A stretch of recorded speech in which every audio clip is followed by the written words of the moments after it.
How's it going? This is Ricardo, and in this video I'll show you how to remove the DC jack on a Dell Latitude 5290. If you're looking for parts for this laptop, go to our website and use this coupon for a 5% off discount.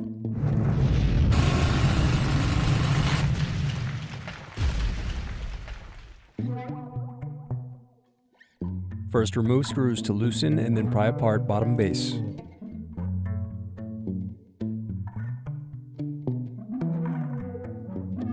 Next, unscrew and disconnect battery.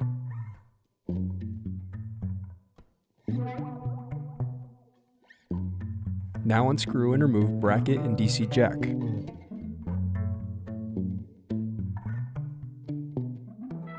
Thanks for watching.